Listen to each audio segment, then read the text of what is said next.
नमस्कार। आपका अपना CCRT एक नए शो के साथ आपके सामने आ रहा है और इस नए टॉक शो का नाम है अमृत रत्न CCRT's success stories of digital district repository project under Azadi Ka Amrit Mahotsav. मैं अभी पिछले दिनों गोवा में था तो समुद्र देखकर मुझे अपने बचपन में सुनी वो कहानी याद आई जो आपने भी सुनी होगी, अमृत मंथन की कहानी। जब अमृत मंथन हुआ तो उसमें से 14 रत्न निकले और उन्हीं रत्नों से देवताओं ने भी बहुत कुछ सीखा और अपने खोए हुए देवत्व को पुनः प्राप्त किया। ठीक इसी प्रकार से CCRT भी एक कार्य कर रहा है, पूरे देश भर से डिजिटल डिस्ट्रिक्ट रिपोजिटरी के अंतर्गत कहानियाँ एकत्रित करने का। और वो 4 हेड्स, 4 कैटेगरीज जिसमें कहानियाँ एकत्रित की जा रही हैं, unsung heroes, places and events, hidden treasures and art traditions. हमारे कुछ ऐसे अनसंग हीरोज़ हैं CCRT के, जो CCRT के ट्रेन टीचर्स हैं, डिस्ट्रिक्ट रिसोर्स पर्सन्स हैं, स्कॉलर्स हैं, फेलोज़ हैं, जिन्होंने ढेर सारी कहानियाँ इकट्ठी की हैं। हम आपकी मुलाकात उन अनसंग हीरोज़ इन डिजिटल डिस्ट्रिक्ट रिपोजिटरी पर काम कर रहे हैं, उनसे आपको रूबरू कराएंगे। आज के इस अमृत रत्न में जिस शख्सियत से हम आपकी मुलाकात करा रहे हैं वो हैं Shivaji Govindrao Mahaske, district resource person CCRT Buldhana, Maharashtra, जिन्होंने पिछले 2 महीने में अथक प्रयासों से 50 से भी अधिक कहानियाँ ऐसे स्वतंत्रता सेनानियों की एकत्रित की हैं जिनको अभी तक इतिहास में उनका जो स्थान था, उचित स्थान नहीं मिल पाया था। तो चलिए चलते हैं CCRT के स्टूडियो से एक बार फिर से एक नए टॉक शो के साथ, Amrit Ratna the success stories of digital district repository under Azadi Ka Amrit Mahotsav.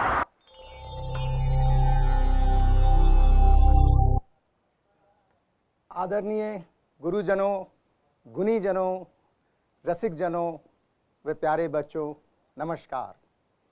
आपका अपना CCRT एक बार फिर आपके समक्ष है एक नए लाइव टॉक शो के साथ, Amrit Ratna the success stories of CCRT under digital district repository project.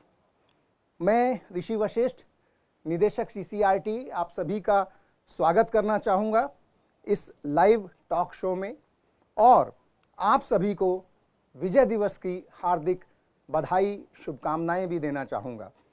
जैसा कि आप सभी जानते हैं, आज ही के दिन सन 1971 में भारत ने पाकिस्तान को हराकर एक नए देश के निर्माण, बांग्लादेश की नींव डाली थी और आज का ये एपिसोड हम अपने उन वीर शहीदों के याद में उनको नमन करते हुए उनको समर्पित कर रहे हैं।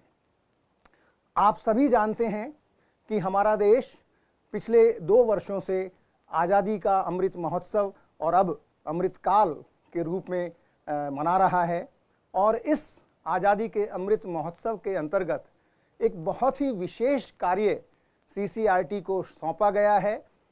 हमारे यशस्वी प्रधानमंत्री जी ने ये विचार हमें दिया कि क्यों ना ऐसे अनसंग हीरोज़, ऐसे गुमनाम नायकों और ऐसे अननोन प्लेसेस और इवेंट्स और ऐसे हिडन ट्रेजर्स और आर्ट ट्रेडिशंस के बारे में कहानियाँ एकत्रित की जाएं जिनका हमारे स्वतंत्रता संग्राम से किन्हीं ना किन्हीं रूप में जुड़ाव रहा हो।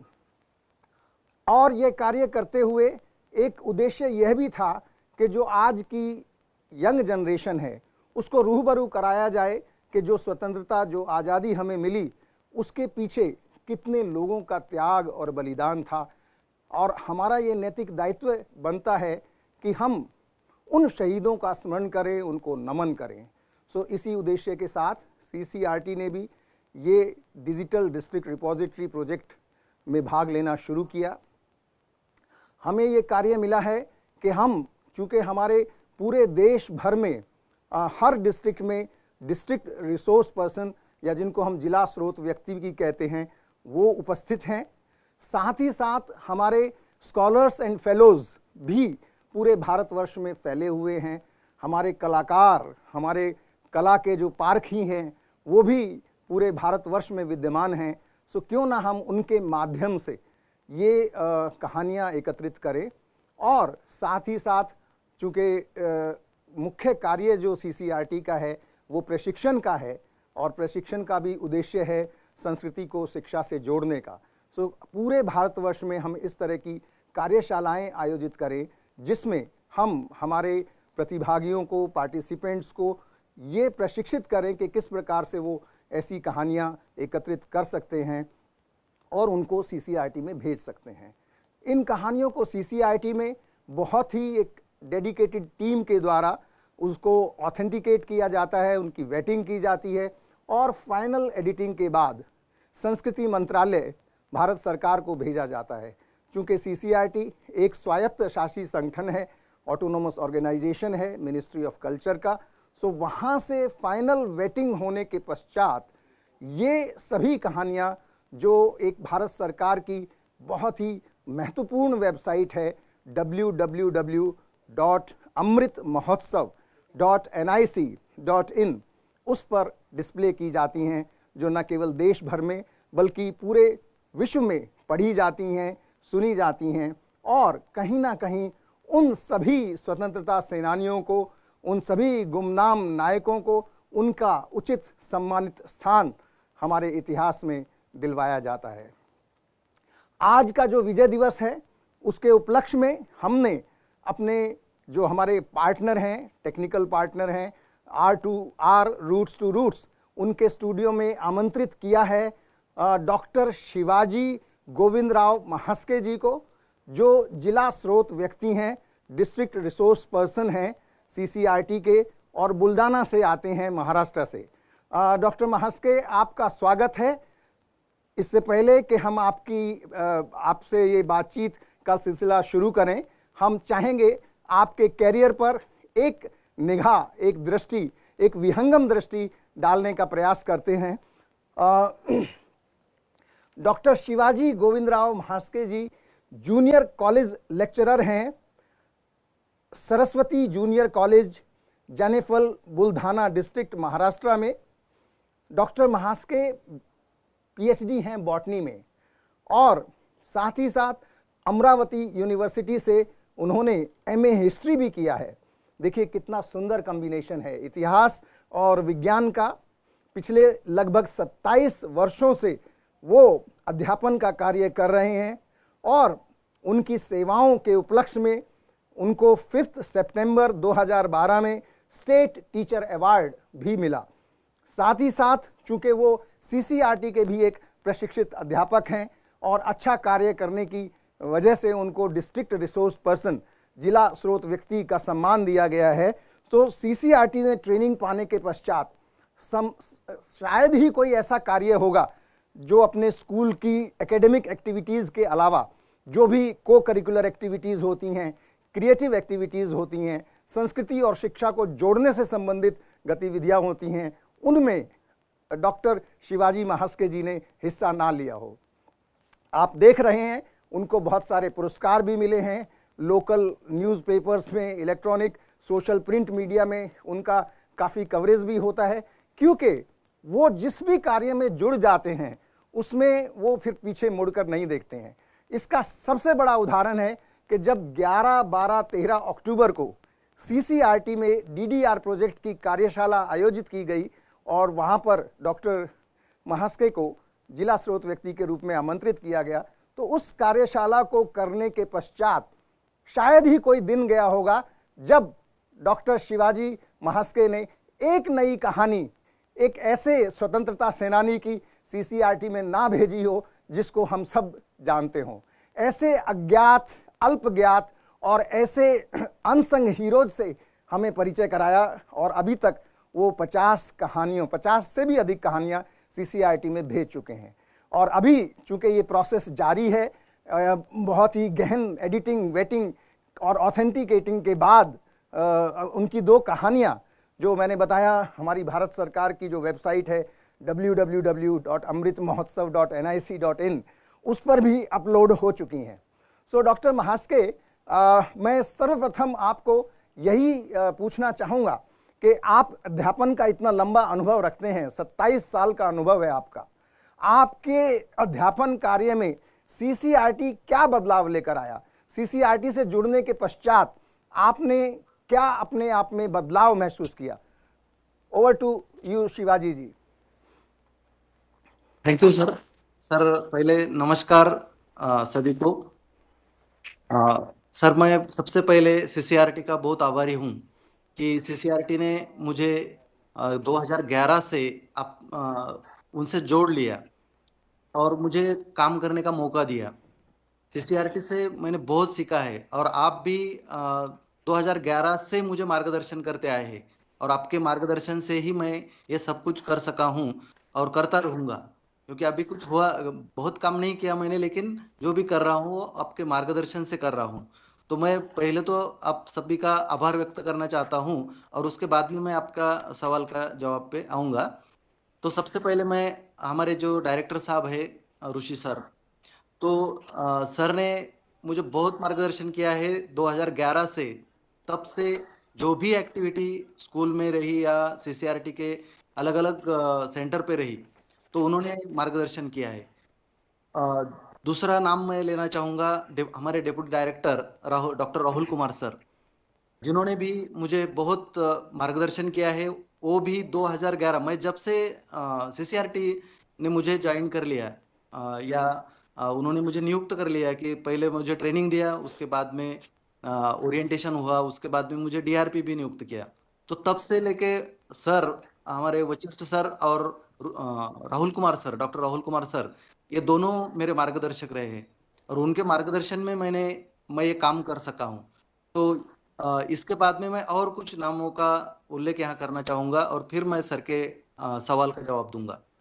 तो नम्रता कोहली मैडम, जो 3 दिन का जो हमारा अभी ट्रेनिंग रहा, उससे उन्होंने बहुत अच्छा मार्गदर्शन हमें किया। बाद में फोन पे भी हम उनसे बातें करते रहे और स्निपेट, क्योंकि स्निपेट बनाना एक कला है और हम थोड़े साइंस के होने की वजह से कुछ दिक्कतें आती थी, लेकिन उन्होंने बहुत हेल्प किया, बहुत अच्छी तरह से समझाया कैसे बनाना है क्या।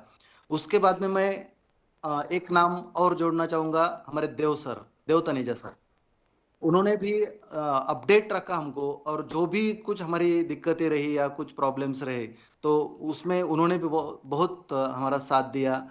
जब भी हमने फ़ोन किया तो बिल्कुल फ़ोन पे सभी जो कि हेल्प हमको चाहिए थे वो उनसे मिल गई। और एक नाम मैं और जोड़ना चाहूँगा, अमना सिंह मैडम, जो कि हमको टेक्निकली और सभी जो बातें रहती है वो उन्होंने समझाई। उनका भी मैं आभार व्यक्त करूंगा। और आखिर में अभी हमारे जो अध्यक्ष आए हैं डॉक्टर इंदुलकर सर, तो उनका भी मैं आभार व्यक्त करूंगा, क्योंकि वो भी हमें मार्गदर्शन करते रहेंगे। अ, अब मैं, सर ने जो सवाल पूछा था कि सीसीआरटी से जुड़ने के बाद मेरा जो स्कूल है या एजुकेशनल जो यहाँ का काम है उसमें क्या बदलाव आए या उससे क्या बेनिफिट्स मिले, तो सर सीसीआरटी से बहुत कुछ सीखने को मिला। और कल्चर और एजुकेशन ये बिल्कुल साथ साथ चलने वाली दो पहिए हैं एक गाड़ी के। और इसलिए ये जो कल्चर मिनिस्ट्री है और इसके अंदर जो डीडीआर प्रोजेक्ट के बारे में भी मैं बाद में बात करूंगा, लेकिन अब सर ने जो पहला सवाल पूछा है तो उसका जवाब मैं देना चाहूंगा कि ये जो सीसीआरटी है इससे मैं बहुत सीखा हूँ। वहाँ से हिस्ट्री या जो जो हमारी अच्छी बातें हैं कल्चर की, वो, और एजुकेशन उसका कैसे रिलेट करना है, उसको कैसे बच्चों को पढ़ाते वक्त उसका संबंध जोड़ना है, तो ये हमने सीसीआरटी से सीखा और ये आप सभी के मार्गदर्शन से ही हो सका।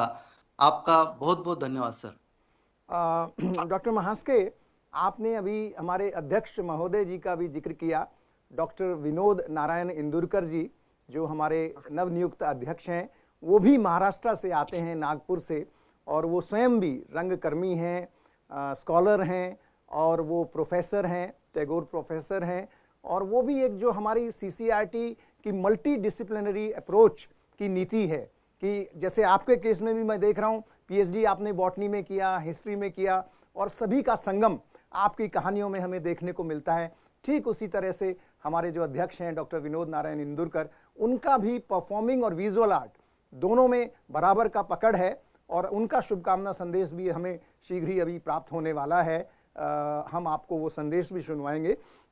मैं अक्सर कहता हूं कि सीसीआरटी, मैं भी पिछले 32 वर्षों से भी अधिक से सीसीआरटी से जुड़ा हुआ हूं, तो मुझे भी ऐसा लगता है न केवल हमारे जो प्रशिक्षणार्थी हैं, जो टीचर पार्टिसिपेंट्स हैं, बल्कि जो ट्रेनर हैं, जैसे मैं भी बहुत ही वैरायटी के एजुकेशन सिस्टम से आया, बॉटनी ऑनर्स बीएससी में, फिर मास्टर ऑफ सोशल वर्क, फिर थिएटर। लेकिन जब सीसीआरटी को मैंने 1990 में ज्वाइन किया तो एक मेटामॉर्फोसिस, मैं उसको ये नाम देता हूँ, जैसे 9 महीने में पूर्ण रूप से एक भ्रूण का, एक पूरे नव पुरुष का एक निर्माण होता है, वो मेटामॉर्फोसिस का कार्य करता है सीसीआरटी। और वो केवल आप ही नहीं, हम लोग जो वहां पर कार्यरत हैं, हम भी अपने अंदर ये बदलाव महसूस करते हैं।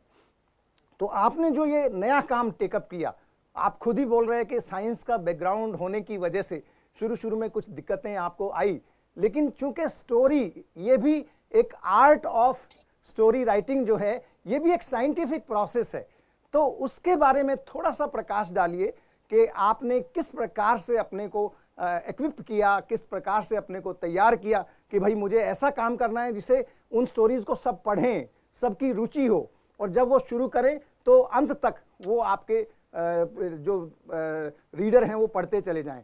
क्या कहीं आपको अपनी दादी नानी से सुनी हुई कहानियों का अनुभव जो है वो काम आया इन कहानियों को लिखने में? Yes sir, yes sir. Sir मैं आपके सवाल का जवाब देता हूँ। बचपन से ही ये जो कहानियां रही स्वतंत्रता संग्राम सेनानियों की, तो हमारे पिताजी भी एक कहानी, आनंद स्वामी जी, जिनके बारे में बाद में भी बहुत ज्यादा जिक्र मैं करने वाला हूँ, तो उनकी कहानी बहुत बार बताते थे कि एक हमारे गांव के नजदीक जंगल में रहते थे, सुभाष बाबू को उन्होंने बहुत हेल्प किया, और वो समाजवादी और समाज सुधारक भी थे, क्रांतिकारी भी थे। तो ये बातें दादी जी से भी सुनी, उसके बाद में पिताजी से बहुत कहानियां सुनी, और हिस्ट्री का पहले से बहुत मेरा फेवरेट सब्जेक्ट रहा है हिस्ट्री। तो उसकी वजह से मुझे ये कहानियां बनाते समय ज्यादा प्रॉब्लम नहीं हुआ, थोड़ी सी दिक्कतें आई, लैंग्वेज की दिक्कतें आई कुछ, तो कलीग्स थे हमारे जिन्होंने मुझे करेक्ट कर दिया जहाँ कहीं मुझे कुछ प्रॉब्लम हुए या दिक्कतें आई। और नम्रता मैडम ने भी बहुत सारी मदद की। तो ये जो डीडीआर प्रोजेक्ट में हमको शामिल करके आपने जो हमको ये सौभाग्य दिया या ये हमसे करवाया आपने और करवाते रहेंगे, तो ये हमारे लिए बहुत गौरव की बात है, क्योंकि ये नेशनल वर्क है और ये राष्ट्रीय कार्य में हम थोड़ा सा भी ये काम कर सके तो खुद अपने आप को बहुत भाग्यशाली समझेंगे सर। देखिए, मैं यहाँ बड़े गर्व के साथ बताना चाहूँगा कि महाराष्ट्र स्टेट अभी तक नंबर 1 पर है पूरे देश में, जहाँ से सीसीआरटी को अभी तक आज तक 119 कहानियाँ प्राप्त हो चुकी हैं, 119, और उसमें से 50 से भी अधिक, आई थिंक आज आपकी 52वीं कहानी हमें प्राप्त हुई है। तो ये वाकई में एक बहुत ही, जहाँ एक तरफ मैं विजय दिवस के उपलक्ष्य में उन वीरों को नमन करता हूं, उन शहीदों को नमन करता हूं, जिसकी वजह से एक नए देश का निर्माण हुआ, बांग्लादेश का, जिसकी वजह से हमारी स्वतंत्रता अक्षुण्ण रही, अखंड रही और हम खुली हवा में सांस ले पा रहे हैं। ठीक उसी प्रकार से मैं महाराष्ट्र और उनके, आप जैसे महाराष्ट्र राज्य से आने वाले ऐसे अध्यापकों को भी नमन करना चाहूँगा जिन्होंने अभी तक 119 का आंकड़ा प्राप्त करके महाराष्ट्र को नंबर 1 पर रखा हुआ है डीडीआर प्रोजेक्ट में। एक बात और मैं आपसे पूछना चाहूँगा, क्योंकि देखिए, जो बचपन में हमने कहानी सुनी है, आजकल के समाज में खास तौर पे जब से टीवी और ये जो हमारे और भी चैनल्स हैं, ये सबका आने से, वो जो एक दादी कहानी सुनाती थी या नानी कहानी सुनाती थी, वो किस्से कहानियों का दौर ख़त्म हो गया है। लेकिन हमारी जनरेशन जिसने ये कहानी सुनी है, उन पर उसका ऐसा प्रभाव रहता है, जैसा मैंने इसके इंट्रो वीडियो में भी आपने सुना, मैंने कहा कि मैं पिछले 1 सप्ताह से गोवा में था, और जितनी बार भी मैं समुद्र पर जाता था तो मुझे वो जो बचपन में दादी ने कहानी सुनाई समुद्र मंथन की, जिसमें अमृत रत्न निकले, 14 अमृत रत्न, और जो देवताओं ने उनसे सीखा 14 रत्नों से और फिर अपने देवत्व को पुनः प्राप्त किया। सो मेरे मन में भी ये ख्याल आया, क्यों ना हम जब ये कहानियां इकट्ठी कर ही रहे हैं तो ऐसे अमृत रत्नों को बाकी भी साथियों से साझा करें, ताकि ये हर एक देश के नागरिक का, जिम्मेवार नागरिक का कर्तव्य समझता हूं कि वो डिजिटल डिस्ट्रिक्ट रिपोजिटरी प्रोजेक्ट में हिस्सा लें। और खास तौर पे जो हमारी जनरेशन के लोग हैं, जिन्होंने स्वतंत्रता संग्राम को बाद में देखा, और जो खास तौर से उस जनरेशन के लोग हैं जिन्होंने स्वतंत्रता संग्राम को जिया है, जिन्होंने भाग लिया है, उनके द्वारा अगर हम ये संदेश आज की इस नई पीढ़ी को दे पाएं तो मुझे लगता है ये बहुत ही महत्वपूर्ण और बहुत ही बड़ी बात होगी। सो मैं आना चाहूँगा, अब उन 2 कहानियों के बारे में जानना चाहूँगा जो सबसे पहले सेलेक्ट हुई हमारे www.amritmahotsav.nic.in, और मुझे बताया आपने कि उनके परिवारजनों से भी हम जुड़े हुए हैं। सो पहले आप हमें किनके बारे में बताना चाह रहे हैं? सर, पहले रब्बानी खान जी का जो फैमिली है, 3 जनरेशन उनकी रही थी। उनका थोड़ा सा एक एक्सपीरियंस बताता हूँ पहले, जो उनके यहाँ मैं गया था, और उसके बाद में उनसे बात करेंगे। गुलाम रब्बानी खान, ये द वेलिएंट सोल्जर ऑफ महाराष्ट्र, इस नाम से ये आपकी कहानी हमारी जो वेबसाइट www.amritmahotsav.nic.in पर भी है। जरा इसके बारे में थोड़ा सा विस्तार से बताएं। ओके सर, ये जो इनका फैमिली है गुलाम रब्बानी खान जी की, तो इनके 3 जनरेशन है। तो जो पिताजी थे वो तो अब खुद उनके जो भाई है रब्बानी खान जी के भाई, छोटे भाई, वो खुद आए अपने साथ है, वो तो खुद तीनों के बारे में बताएंगे। लेकिन मैं थोड़ा सा उनके यहाँ जब मैं गया गाँव, और वहाँ पे मुझे जो कुछ एक्सपीरियंस मिला, तो उसके बारे में मैं थोड़ी सी बात करता हूँ। और उसके बाद में वो तीनों जनरेशन के बारे में आपने जो बोला, और उनके बारे में जो जानकारी है, तो उनसे वो चाहते हैं कि वो बताए, तो चलेगा ना सर? पहले मैं बिल्कुल जोड़िएगा। हाँ, तो पहले मैं बताता हूँ कि मैं पिंपलगांव राजा जब गया, तो उनको ऐसे लगा कि जैसे अपना सगा कोई आया है, ऐसे वो मिले, और बिल्कुल इतना आदर से, इतना सम्मान से, और उनको बहुत अच्छा लगा कि भाई कोई तो भी है, गवर्नमेंट है कि हमारा ख्याल कर रही है, हमको पूछ रही है।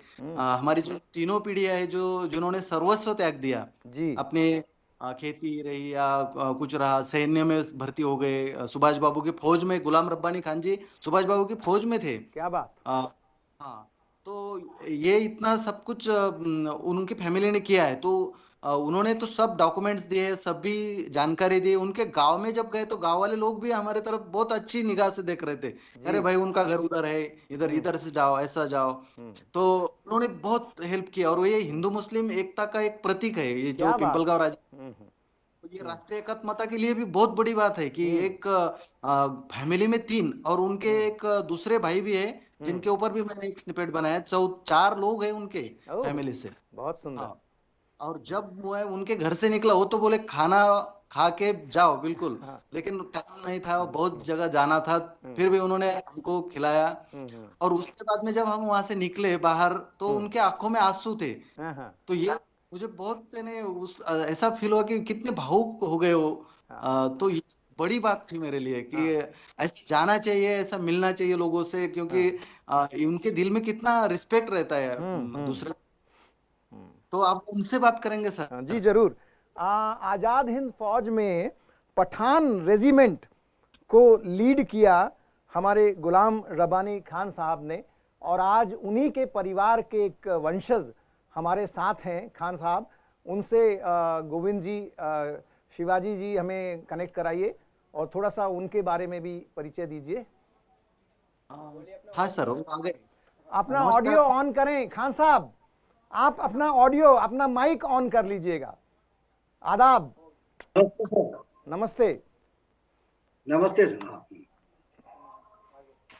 आप अपने जो गुलाम रब्बानी खान साहब के बारे में कुछ थोड़ा सा बताइए, आपके संस्मरण, आपको कैसे याद आता है कि वो देशभक्ति का जो जज्बा उनके अंदर था वो किस तरह का था, कैसे उनको ये ब्रिटिश आर्मी में हुआ करते थे गुलाम रब्बानी खान साहब, और ब्रिटिश इंडियन आर्मी से उन्होंने आज़ाद हिंद फौज को ज्वाइन किया, सुभाष जी की फौज को।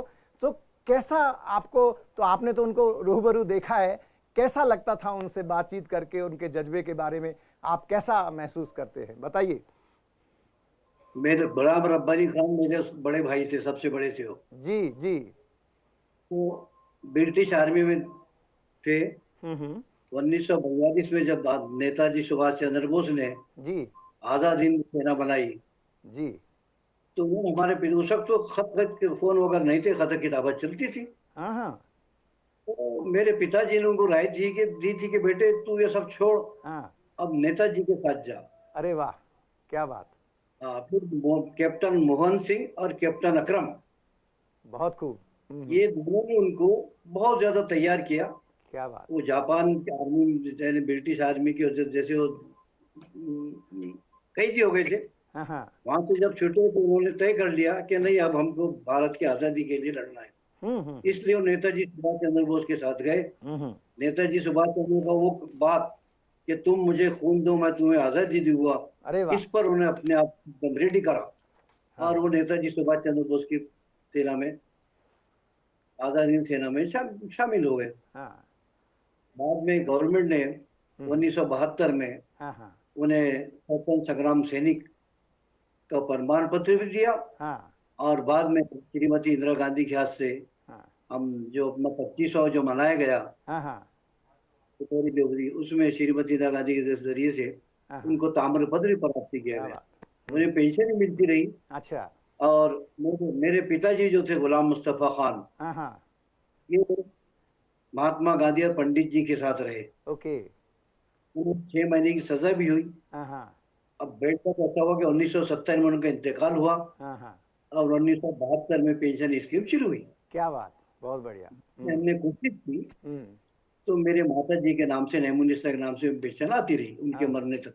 हाँ हाँ मेरे दादा गुलाम अहमद खान, हाँ हाँ मेरे फ्रीडम ग्रैंड फादर, हाँ हाँ वो इनको चूंकि पूरे बहुत बड़े जमींदार थे वो, हाँ हाँ और उनका के इलाके में बहुत वो था, हाँ हाँ।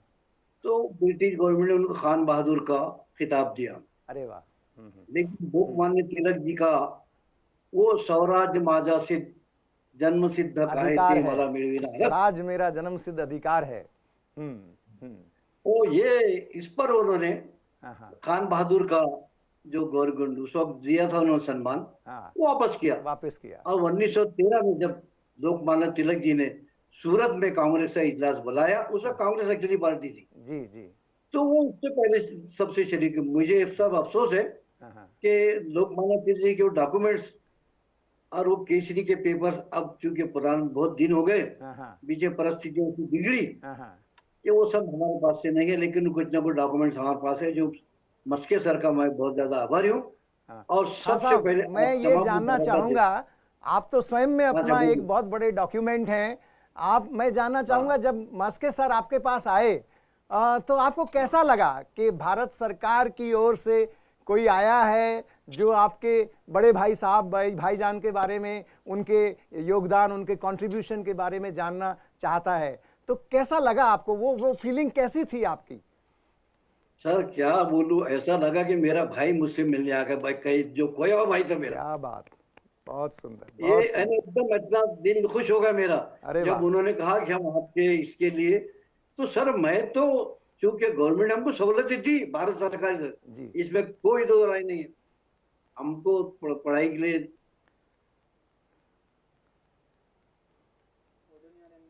भाई को मिली, मेरे बड़े भाई की पत्नी हुस्ना अफरोज को मिली। जी ये बहुत एक सराहनीय काम है। जी जी जी। और पूरे विश्व में उसका एक याद, सबसे पहले मुबारकबाद इस बात पर है हाँ हाँ कि 16 दिसंबर एक ऐतिहासिक पल है भारत के लिए, पूरे विश्व के लिए। जी जी। और इसमें आपने CCRT में प्रोग्राम, मैं आपको और आपके पूरे जो सहकारी है उन सबको मुबारकबाद देता हूँ। आज हम सबका सर गर्व से उठ जाता, हमारी भारत की सेना ने कामयाब अंजाम दी। आपने अपने बात में बताया, एक नया देश विश्व पर हमारे सेना ने की मदद से वो हुआ। वो तमाम लोग जो सेनानी जो थे वो उस वक्त जो इंदिरा गांधी जो थी, उन सब के लिए मेरा सर झुक जाता है, नमस्कार, मैं इनको नमन करता हूं, अपना सर नमन करता हूँ। जी मस्के साहब जब मेरे घर पर आए तो मुझे एकदम इस कदर ये खुशी हुई जी, कि उसका मैं अल्फाज मेरे पास नहीं मिल रहे क्या बात है।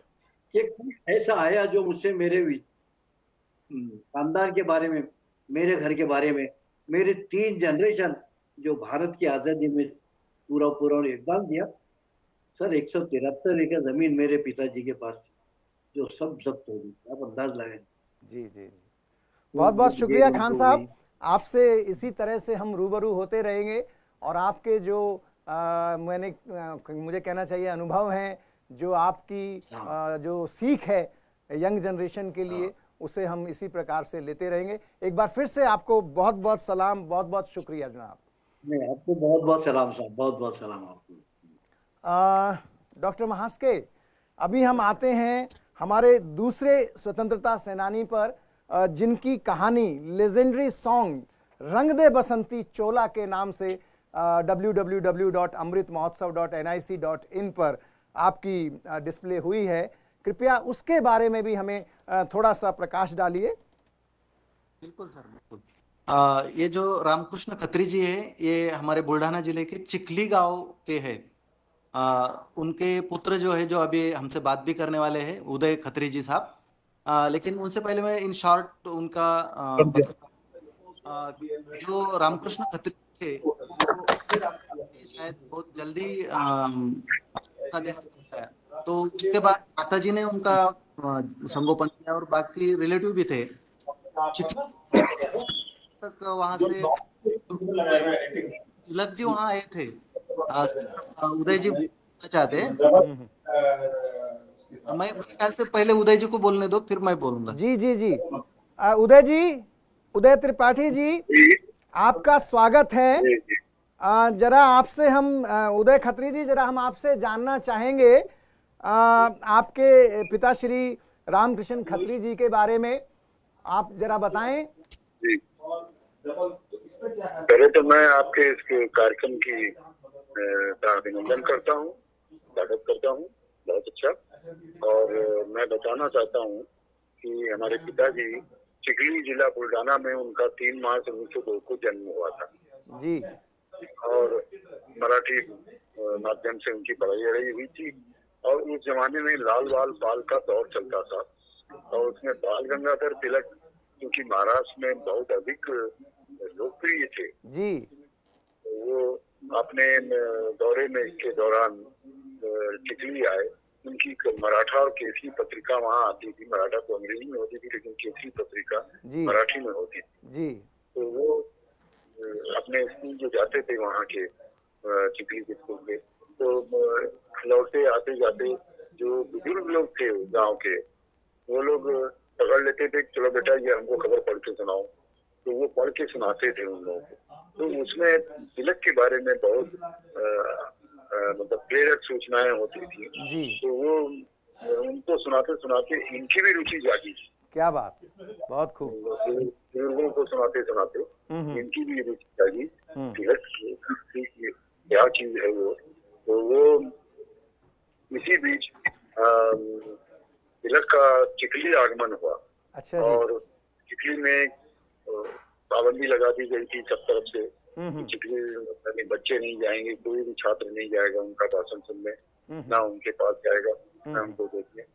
लेकिन ये चोरी से गए और तिलक जहाँ ठहरे थे वहां जाकर के उनसे मिलके उनसे कहा कि मैं भी आपके साथ चलना चाहता हूँ, क्योंकि उस समय उनकी उम्र 12 साल की थी, 12-13 साल की थे, क्या बात, बहुत कम। तिलक ने फिर इनसे कहा, बेटा तुम्हारे जैसे बच्चों के लिए अभी पढ़ाई के दिन है, अभी तुम लोग पढ़ लिख के थोड़ा और बड़े हो जाओ तो फिर देश के लिए आओ, काम करो तुम लोग, बिल्कुल जरूरत है तुम्हारे जैसे लड़कों की। जी जी, लेकिन ये थोड़े बांटे हुए कम के साथ में कहने लगे मेरी अपने साथ ले चलिए। तब उन्होंने कहा अरे जरूरत तो तुम्हारे जैसे ही भावुक बच्चों की है, लेकिन कह रहा हूँ ना कि अब तुम लोग पढ़ लिख के थोड़ा बड़े हो। तो मराठी में मतलब बात हुई वहां से। क्या उनके जज्बे को सलाम है, इतनी बाल्यावस्था में देखिए देशभक्ति का जज्बा, क्या बात है। देखिए फिर वो उनके चरण छू के चले आए कुछ मन में वो करके प्रण करके। और उसके बाद कुछ वर्षों बाद वो पढ़ते तो रहे वहाँ, लेकिन यानी केसरी पत्रिका पढ़ने में इनकी रुचि हो गई। वो पढ़ते रहे और रुचि लेने लगे, जो खबरें आती थी देश भर की उस समय मूवमेंट की, तो वो उनके दिल में भी जागा कि मुझे भी ऐसे कार्यक्रमों में मूवमेंट में मुझे भी जाना चाहिए, स्वाधीनता आंदोलन में। मेरा हमारे देश को विदेशी गुलामी से मुक्ति मिलनी चाहिए। तो ये आ गए चंद्रपुर शहर में, वहाँ से बड़े भाई साहब के पास, और वहाँ मैट्रिकुलेशन की पढ़ाई करने लगे। अच्छा। और ये 1920 के आसपास की बात थी। तो ये उस बीच तिलक का निधन हो चुका था 1 अगस्त 1920 को। हाँ जी। और गांधी जी दक्षिण अफ्रीका से आ चुके थे और वो धीरे धीरे छा रहे थे, उभर रहे थे। तो गांधी जी का एक ऐतिहासिक दौरा हुआ देश भर का, जिसके में शायद कलकत्ता अधिवेशन या नागपुर अधिवेशन के लिए तैयारी कर रहे थे। गांधी जी का एक प्रस्ताव था 11 सूत्री कार्यक्रम का, कि नौजवानों से ये कर रहे थे कि अपना प्रोग्राम सबको समझाते हुए तो दौरे कर रहे थे। तो उसी दौरे में वो चंद्रपुर के बगल में शहर है वर्धा, वर्धा में थे जमना लाल के प्रांगण में उनका भाषण हुआ, तो वहाँ पधारे। तो खत्री जी पिताजी यानी उन दिनों मैट्रिकुलेशन की पढ़ाई कर रहे थे, और वो अपने कुछ दोस्तों के साथ वर्धा पहुंच गए और वहाँ गांधी जी का भाषण सुना। गांधी जी ने अपने उनका जैसे की आदत थी, अपने भाषण के प्रोग्राम होता है अपने कार्यक्रमों के, जिसमें प्रमुख था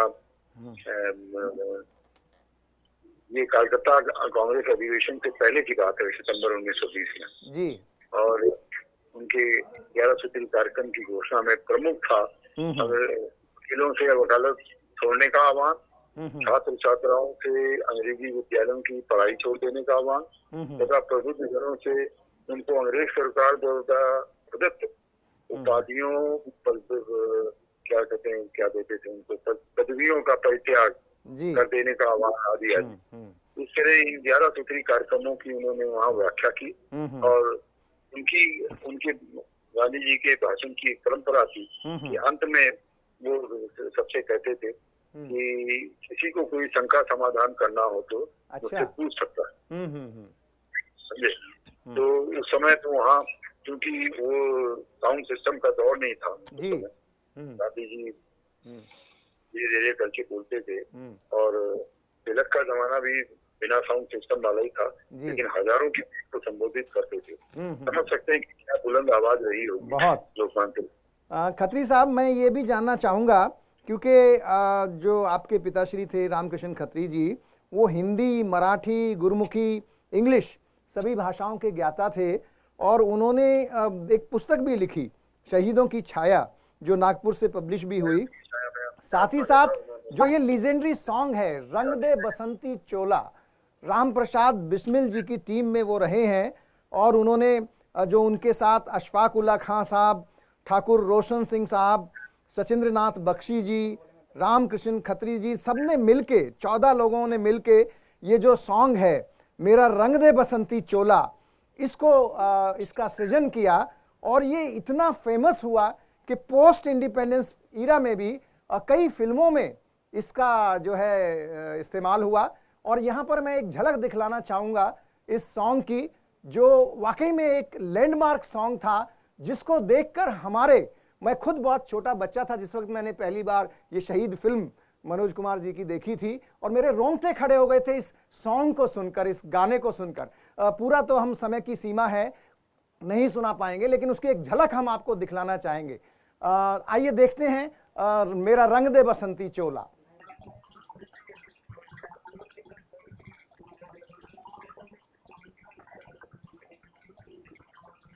सर, अच्छा sir, thank you sir, thank you.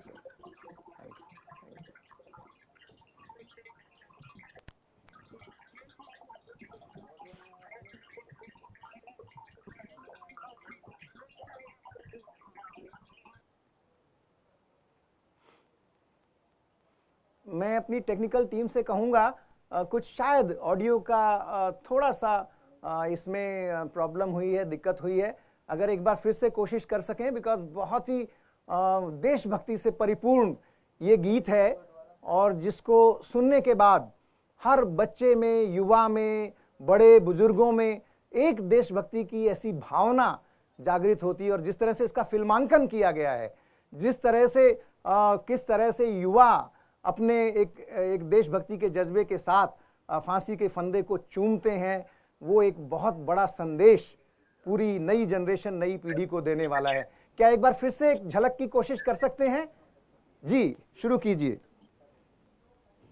जी, मैं एक चीज बता दूं जी, ये गीत को निर्माण, इस गीत की रचना किस प्रेरणा के साथ की गई थी? जी बताइए। काकोरी जेल से अदालत जाते थे। हाँ जी। और अपना पेशी में तो वो लोग तरह तरह के गीत गाया करते थे। हाँ जी, जिसमें खुशी की तमन्ना भी थी। जी, लेकिन बसंत पंचमी का त्योहार आया जब, तो इन लोगों ने रातों रात राम दुलारे त्रिवेदी, राम प्रसाद बिस्मिल और एक और रचनाकारों ने, यानी क्रांतिकारियों ने मिलकर के ये गीत तैयार किया। हाँ जी। मेरा रंग दे बसंती चोला, माँ मेरा रंग दे बसंती चोला। इसी रंग को, इसी चोले को पहन के माँ को बंधन खोला। हाँ जी। इसी रंग में घाटी में था खेला। क्या वो बात। करके कविता काफी वो हुई। और ये लोग गाते हुए लॉरी में वहाँ से जाती है अदालत से लौटे। दूसरे दिन की ये स्थिति थी कि शहर के जितने छात्र थे प्रमुख विद्यालयों के, उन्होंने भी अपना कपड़ा बदल लिया और बसंती रंग में करके जी जी जी, देखिए ये गाना अभी आपको सुनने के बाद भी ऐसा लगेगा कि अभी हम एक साथ अपने जो सैनिक हमारे मोर्चे पर डटे हुए हैं उनके साथ जाकर खड़े हो जाएं। इस तरह का जज्बा, इस चोला मेरा रंग दे, ओ मेरा रंग दे बसंती चोला, ओए रंग दे बसंती चोला, माए रंग दे बसंती चोला। जिस चोले को पहन शिवाजी खेले अपनी जान पे, जिस चोले को पहन शिवाजी खेले अपनी जान पे, जिसे पहन झांसी की रानी।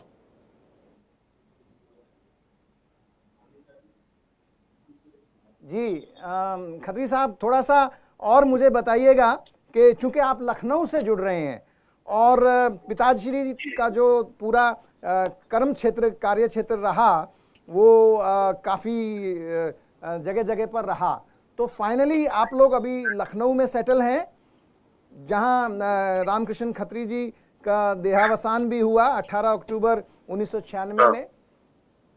1996 जी, यहाँ 95 वर्ष की अवस्था में हाँ जी, उनका देहावसान हुआ। वो जेल में पूरी 10 साल की सजा काट के जब जेल से छूट के बाहर आए जी, तो उसके बाद आचार्य नरेंद्र से मिले, फिर सुभाष बाबू से भेंट हुई। वो आज वो फॉरवर्ड ब्लॉक में आए और सुभाष बाबू की ऑल इंडिया फॉरवर्ड ब्लॉक की वर्किंग कमेटी के मेंबर बने और यूपी फॉरवर्ड ब्लॉक के वो जनरल सेक्रेटरी रहे। और उन्नाव के श्री विशंबर दयाल अग्रवाल में इसके को मेरा विशंबर दयाल त्रिपाठी इसके अध्यक्ष थे और ये ऑल इंडिया वर्किंग कमेटी के फॉरवर्ड ब्लॉक की वर्किंग कमेटी के मेंबर भी रहे। जी जी, इन्होंने उत्तर प्रदेश का सुभाष बाबू का ऐतिहासिक दौरा भी कराया था 1939-40 में। जी, तो ये लगातार एक्टिविटीज में रहे और अपने साथियों को छुड़ाने के में भी लगे रहे जो और लंबी सजाएं काट रहे थे और उनको छुड़ा भी लिया 37 में जब प्रदेश में उत्तर प्रदेश में यानी अपनी कांग्रेस सरकार बनी तब उस सरकार को उन्होंने बाध्य कर दिया कि नहीं, आप अपने वादे के अनुसार इन सारे राजनीतिक बंदियों को रिहा करें। और सरकार ने फिर किया। उसमें काकोरी के बंदी भी छोड़े गए जो लंबी सजाएं काट रहे थे। उसमें सचिन नाथ सान्याल भी थे, उसमें सचिन नाथ बख्शी भी थे, उसमें विष्णु साहब तुगलक भी थे और भी कई क्रांतिकारी थे जो बाद में भी अन्य केसों में पकड़े गए थे और सजा काट रहे थे।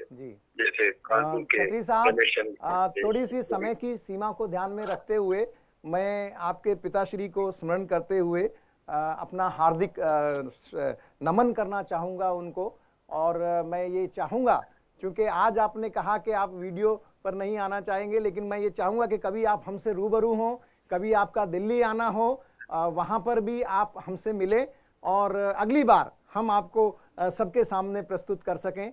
अभी फ़िलहाल मैं आपको ये सूचित कर दूं कि 20 दिसंबर को लखनऊ विश्वविद्यालय में हम डिजिटल डिस्ट्रिक्ट रिपोजिटरी की एक कार्यशाला करने जा रहे हैं, जिसमें पूरे लखनऊ के यूनिवर्सिटी के प्रोफेसर्स, हमारे जो स्टूडेंट्स हैं, लेक्चरर्स हैं, वो सब जुड़ने वाले हैं। मैं आपको आमंत्रित करना चाहूँगा सर, 20 दिसंबर को आप आइए लखनऊ विश्वविद्यालय के सभागार में, हम आपका वहाँ पर सभी से परिचय कराएंगे और वहाँ पर भी आप पिताश्री के बारे में बताइएगा। बहुत बहुत धन्यवाद आपका। हमारे कार्यक्रम का तीसरा सेगमेंट और अंतिम सेगमेंट में जाने से पूर्व मैं चाहूँगा कि हमारे जो माननीय हमारे अध्यक्ष महोदय हैं डॉक्टर विनोद नारायण इंदुरकर, उनका भी शुभकामना संदेश हमें प्राप्त हुआ इस कार्यक्रम के लिए। आपसे निवेदन है, टेक्निकल टीम जरा अध्यक्ष महोदय का संबोधन भी सुनवाइए। जैसा आप जानते ही हैं कि पूरा देश आज़ादी का अमृत महोत्सव मना रहा है, जो कि अब अमृत काल के रूप में जाना जा रहा है। इस महोत्सव के अंतर्गत CCRT ने भी अनेक नए नए अनूठे कार्यक्रम पिछले 2 वर्षों में लगातार आयोजित किए हैं और हम आज एक और नई शुरुआत करने जा रहे हैं, एक नए टॉक शो के साथ, जिसका नाम है Amrit Ratan, success stories of CCRT's DDR project. हमारे माननीय यशस्वी प्रधानमंत्री जी ने आज़ादी के अनेकों गुमनाम और अल्पज्ञात स्वतंत्रता सेनानियों को इतिहास में उनका उचित सम्मानित स्थान दिलवाने हेतु डिजिटल डिस्ट्रिक्ट रिपोजिटरी प्रोजेक्ट की शुरुआत की, जिसके अंतर्गत हमारे संस्थान CCRT को भी पूरे भारतवर्ष से इन कहानियों को एकत्रित करने का कार्य सौंपा गया है। आज 16 दिसंबर 2022 को पूरा देश भारत की 1971 के युद्ध में पाकिस्तान पर विजय के उपलक्ष्य में तथा इस युद्ध में शहीद हुए हमारे जवानों को नमन करने के लिए विजय दिवस मना रहा है। CCRT ने भी इस अवसर पर अपने स्टूडियो में अपने एक ऐसे district resource person doctor Shivaji Govindrao Maske को आमंत्रित किया है, जिन्होंने केवल 2 महीने के भीतर ही 50 ऐसे आज़ादी के गुमनाम नायकों की कहानियां इकट्ठा करके भेजी है, जिनको इतिहास में CCRT द्वारा उनके सम्मानित स्थान को दिलवाने का प्रयास इस कार्यक्रम द्वारा किया जा रहा है। इस अवसर पर मैं CCRT के निदेशक श्री ऋषि वशिष्ठ और उनकी पूरी टीम को भी शुभकामनाएं देना चाहूँगा कि वे अपने इस प्रकार के सृजनात्मक कार्यक्रमों को सफलतापूर्वक पूरा करें। धन्यवाद सर। हम चाहेंगे कि अगले एपिसोड में आप हमसे लाइव रूबरू जुड़ें। और तीसरे सेगमेंट पर जाने से पूर्व मैं बताना चाहूँगा कि इस तरह के कार्यक्रमों का या इस तरह की कहानियों का हमारे युवा, हमारे यंग जनरेशन पर क्या असर होता है। मैंने जैसा कि कार्यक्रम के शुरू में आपको बताया था, गोवा में समुद्र के किनारे खड़े होकर मुझे मेरे बचपन की दादी की सुनाई हुई कहानी समुद्र मंथन और अमृत रत्न की याद आई। और जब मैं ये कहानी पर विचार कर रहा था तो मेरे बेटे ने, जो अभी BSc मेडिकल बायोलॉजी करता है, ऋषभ वशिष्ठ, मेरे से पूछा, पापा ये अमृत मंथन की क्या कहानी थी, अमृत रत्न का क्या महत्व था। और देखिए, एक नई जनरेशन को एक इतनी पुरानी पौराणिक कहानी का परिचय मिला और ये जो वीडियो शूट किया, जो आपने देखा, ये उसी ने शूट किया। तो मुझे लगता है महास्के साहब, हमारी जो थर्ड सेगमेंट है वो यही है कि आप हमारी युवा पीढ़ी को क्या संदेश देना चाहेंगे इन कहानियों के माध्यम से। हमने आपकी 2 चुनिंदा कहानी यहाँ ली, लेकिन आपने तो 48-49 कहानियाँ और लिखी हैं। तो संक्षिप्त में बताइए, कौन सी एक कहानी ऐसी जिसमें आपको बहुत ही विभिन्न किस्म की भावनाओं का महत्व का महसूस एक्सपीरियंस हुआ हो, अलग अलग तरह का, किसी एक कहानी के बारे में जरा बताइएगा। हाँ सर, पहले मैं नारायण जौरे जी जो है वो अपने यहाँ इस लाइव कार्यक्रम में आए थे बीच में, लेकिन अभी नहीं दिखाई दे रहे। तो उनको पहले नमस्कार करता हूँ कि उनके बेटे है जो आए हुए, तो उनकी भी एक बहुत अच्छी कहानी है, लेकिन अभी समय के वजह से आपने जो बोला तो नारायण जौरे साहब, जो उनको हमारे विदर्भ के गांधी जी कहा जाता था, उनको मैं नमन करता हूँ। उनके बेटे हमसे हमारे साथ थे, लेकिन अभी नहीं दिखाई नहीं दे रहे। तो मैं आपने जो बोला कि एक कौन सी कहानी और यंग जनरेशन के लिए क्या संदेश है इसमें, तो मैं आनंद स्वामी जी का आपको बताऊंगा, क्योंकि आनंद स्वामी जो थे वो पश्चिम महाराष्ट्र से विदर्भ आए थे और ये जाम्भोरा नामक गांव में उन्होंने बहुत काम किया। लेकिन दुर्भाग्य से मैं वो गांव जब गया तो उनके गांव में उनके बारे में कुछ डॉक्यूमेंट्स नहीं थे, उनकी फोटो भी नहीं थी। और अभी आपने एक अच्छी बात बताई कि उनके लिए सीसीआरटी एक काम करने वाली है कि उनकी जो फोटो है या उनका जो पुतला है उनका या स्कल्पचर है, तो वो सीसीआरटी के माध्यम से और वो ग्राम पंचायत जो है वहाँ का, उन दोनों के माध्यम से वहाँ पे उनका स्मारक या छोटा सा जो भी बना सके तो आप वो बना रहे हैं। इसके बारे में आपने अभी थोड़ी देर पहले मुझे बताया था, तो ये सुन के मुझे बहुत अच्छा लगा, क्योंकि उनका कोई वारिस ही नहीं था। उनके वो तो स्वामी जी थे और वो सन्यासी वृत्ति के थे, लेकिन उन्होंने जो काम करके दिखाया और जो काम वहाँ पे किया, वहाँ पे जो क्रांतिकारी कार्य किया, साहूकारों से उन्होंने जो फार्मर्स थे उनका पीड़न जो था वो रुकवाया, और वो इतने शक्तिशाली थे। और उनको उनके साथ में उनके साथीदार भी बहुत स्ट्रांग थे सभी, वो प्राणायाम वगैरह उसमें बहुत माहिर थे और वो पहलवान टाइप के आदमी थे। तो अच्छे कामों के साथ साथ उन्होंने ये जो साहूकार लोग थे उनके खिलाफ उन्होंने बहुत काम किया है। तो मैं आखिर में इतना ही कहूंगा कि पहले तो सीसीआरटी को धन्यवाद देना चाहता हूँ कि ये जो आनंद स्वामी जी के बारे में आपने सोचा, आपके दिल में ये आया कि नहीं उनके लिए कुछ ना कुछ करना चाहिए वहाँ पे, क्योंकि वो गांव में उनका कोई मेमोरी का कोई डॉक्यूमेंट्स नहीं है, उनका घर नहीं है। तो ये ऐसे बहुत सा जगह पे ऐसे अनुभव आए हैं कि जहाँ जहाँ गए तो वहाँ पे उनके डॉक्यूमेंट्स नहीं मिले, उनके बारे में जानकारी नहीं मिली, लोगों को जानकारी नहीं थी। जो मौखिक कहानियां थी, जो ओरल स्टोरीज है, तो वो भी अब लुप्त हो रही है। तो ये डीडीआर के माध्यम से ये बहुत अच्छा काम हो रहा है सर, क्योंकि यदि ये डॉक्यूमेंटेशन नहीं हुआ तो जो फोर्थ या फिफ्थ जनरेशन जो रहेगा उनके पास उनके लिए कुछ भी नहीं रहेगा। तो सीसीआरटी ने बहुत ही अच्छा ये पहल की है और डीडीआर प्रोजेक्ट को लॉन्च किया है, या कल्चर मिनिस्ट्री और सभी कोऑर्डिनेटेड एक प्रकार का प्रोजेक्ट है, सभी इसमें पार्टिसिपेट कर रहे हैं। तो इसलिए मैं फिर से धन्यवाद देना चाहता हूँ। और नए जनरेशन के लिए मैं ये बात बताना चाहता हूँ सर कि वो जो पीरियड था जो कि पारतंत्र का बोले तो 150 साल का जो हम उनके गुलामी में रहे, तो वो लोगों को ज्यादा मालूम है कि वो क्या प्रॉब्लम थे, कैसे टॉर्चर करते थे, कैसी दिक्कतें आती थी, क्या क्या प्रॉब्लम थे। इतना बड़ा सोने की चिड़िया वाला देश और एक छोटे से मुल्क ने उस पर कब्जा किया, और 1 साल नहीं 2 साल नहीं 150 साल उन्होंने हम पे राज किया और पूरा चूज कर लिया उसको, पूरा कंगाल करके रख दिया। तो ये हमको ख्याल रखना चाहिए। और जो भी अभी डॉक्टर बनेंगे, इंजीनियर बनेंगे, बच्चे जो पढ़ाई कर रहे, तो वो तो ये पढ़ेंगे तो ये तो ठीक बात है, लेकिन वो देश के लिए भी कुछ करना उन्हें चाहिए। जैसे कि तिलक नेशनल स्कूल है खामगांव का, तो वहां पे जो पढ़ाई उन लोगों ने तब की थी, तो उससे राष्ट्र प्रेमी, राष्ट्रभक्त, जो नैतिक मूल्य वाले स्टूडेंट थे, जो राष्ट्र के लिए कुछ करना चाहते थे, राष्ट्र के लिए उन्होंने प्राण त्याग दिए, अपने सर्वस्व त्याग दिया। अभी नारायण जौहरे साहब जिनका मैं जिक्र कर रहा था, उनके बेटे शायद आए थे यहाँ पे, तो उन्होंने उनके पास भी जितनी भी जमीन थी वो सब भूदान चलवल में उन्होंने उसका वो दे दिया, दान कर दी। और अभी भी वो उनके बेटे काम कर रहे हैं वहां पे।